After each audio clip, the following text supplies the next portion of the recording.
I'm not ashamed to admit that I'm a fundamentalist wacko. But you don't need to be plotting the dominionist takeover of America every day to know that there's something wrong in this country when farmers plant two types of crops in the same field. And children are allowed to wear clothes made out of two types of fabric. As president, I'll bring back Levitical law and make sure if a man commits adultery with the wife of his neighbor, both the adulterer and the adulteress shall surely be put to death. I'm looking at you, Newt Gingrich.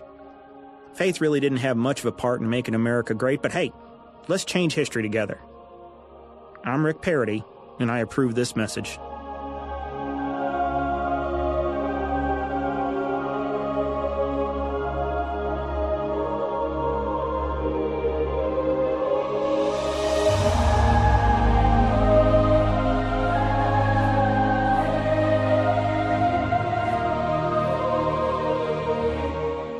Oh, you're still here? Enjoying the music, huh? Yeah, we didn't spare any expense. You hear those angels? We hired real angels. Genuine Texas angels. From the Alamo itself. Because, America.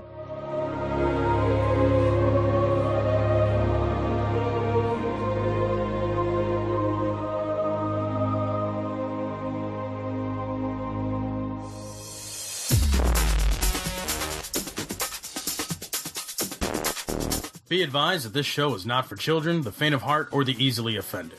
The explicit tag is there for a reason.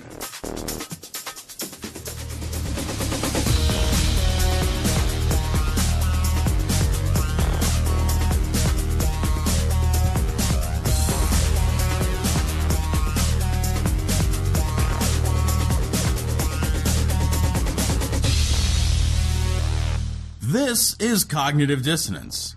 Every episode, we blast anyone who gets in our way. We bring critical thinking, skepticism, and irreverence to any topic that makes the news, makes it big, or makes us mad. It's skeptical, it's political, and there is no welcome mat. So, we did a little short skit this week about Rick Perry's really ridiculous commercial, and I think we've got to start talking about that, Tom. Yeah, Rick Perry really fucking failed in every way that you can fail with this commercial. The thing that impresses me the most, though, about this commercial is how many dislikes his ad has had on the YouTubes and right. Everywhere you go, the response is uniformly negative. Nobody likes this because commercial it's a bigot commercial and it's crazy and the logic is so internally flawed. I was actually inspired to write Rick Perry a letter. I did write this letter, so I'm just going to read this real quick. And I would encourage you guys to write Rick Perry. Like, really bother this guy. If nothing else, it's funny. Dear Governor Rick Perry, I recently saw your War on Religion commercial online, and I have a few concerns. Your commercial indicates you don't have to be in the pew every Sunday to know that there's something wrong in this country when gays can serve openly in the military, but our kids can't openly celebrate Christmas or pray in schools. First, is it your assertion that Don't Ask, Don't Tell is a religiously motivated policy? Clearly, the repeal of Don't Ask, Don't Tell is being used here to juxtapose your concerns about religious celebrations, and is therefore within a religious context. If Don't Ask, Don't Tell is a religious policy, precisely how does that not violate the Establishment Clause? Clearly, government should not pass any law that favors one religious view in favor of another, yet your commercial indicates very clearly that the repeal of Don't Ask, Don't Tell is religiously motivated. Of course, if I'm mistaken, and it is not a religiously motivated policy, I'm baffled by its presence in your video. Please clarify. Please clarify. I'm waiting for the clarification. Well, Tom, here's the thing. I'm a religious douchebag, okay? Additionally, your commercial indicates that children cannot openly celebrate Christmas. I find this confusing. Christmas is a national holiday, and public schools are closed on this day, though I think it's worth noting that these same schools are not closed for other religious celebrations. If children are home with their families on this day, which governmental policy prevents them from openly celebrating Christmas? As to prayer in school, again, I'm baffled. I can find nowhere a law that prevents a student from engaging in silent prayer or in praying during lunch, recess, during passing periods, or other moments of free time. Kids already pray in schools. Certainly, public schools don't lead prayers or have structured moments of prayer, but as taxpayer-funded institutions, they're obviously unable to do so legally without violating the Establishment Clause. You say that you're a Christian in your ad. Would you be comfortable having a Jewish teacher lead students in a traditional Jewish prayer or a traditional Islamic prayer? I doubt very much that it is a stretch to suggest that this might cause some concern over at the PTA. Choosing to promote the religious observances of one faith over another is a violation of the Establishment Clause when that choice is made on public land and funded by taxpayer money. You also suggest that these issues are based on Obama's war on religion. You and Obama share the same faith. Perhaps your inability to see eye to eye on its implementation should serve to highlight why government has no role in establishing religious practices or making policy on religious grounds.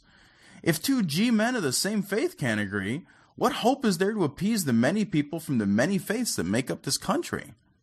I will say, though, snazzy Carhartt jacket you got on. Respectfully, Tom. That's fucking awesome. I love it. I think that the best part of that is when you point out that the two people of the exact same religion can't agree. Maybe we shouldn't be making policy, governmental fucking policy. And the other part too that I think is the one thing that doesn't get brought up a lot, but you always see, at least I see it on Facebook all the time, Tom, about the fucking prayer in schools.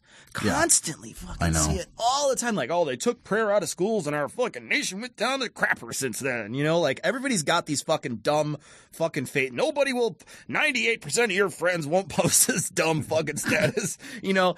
And I see this. You can't pray in schools. First off, that's not true. You can have silent prayer. But then the idea that somebody would be like, well, we need to have teacher-instituted prayer. And your answer highlights that perfectly. Like, okay, well, what if he's a Jew? Well, what if he's a Muslim? And what about the atheist kid in there who doesn't want to pray? Right. You know, you've got to govern to the lowest common denominator. The lowest common denominator of religion. And the lowest common denominator of religion is secular. You know, it's like somebody who's a humanist who doesn't believe in God. Well, then you've got to govern to those people. Even if you were to stick to prayers being, you know, let's say you were to say, well, we're going to just declare a national religion, because that's what you really have to do. You have to do it, yeah. You know, and we're going to say it's, okay, the national religion is Christianity. Really? Which branch? Yeah, I know Which one? Because that is a fucking deeply fragmented religion. There's a lot of discrepancy from belief to belief. There's a church who has an openly gay bishop. So is it that church that you guys are good with, or is it the Westboro Baptist Church? You want them to lead your kids in prayer? Or the Catholic Church? I don't want to send my kid to a class where they're fucking handling snakes. You know what I mean? Like, what the fuck? I don't want somebody jumping around, fucking wriggling around on the ground, speaking in tongues. No. Like, you know, oh, well, we can't celebrate Christmas. Well, that's because the national faith is Christian, but it's Jehovah's Witness. Yeah. And they don't celebrate Christmas. I mean, it doesn't make any sense.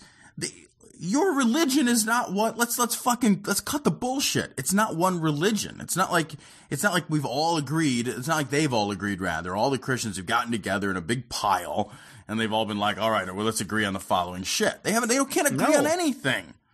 No, none of the major monotheistic religions agree, you know, member to member on every tenet of their faith. So how are you going to pass laws based on that?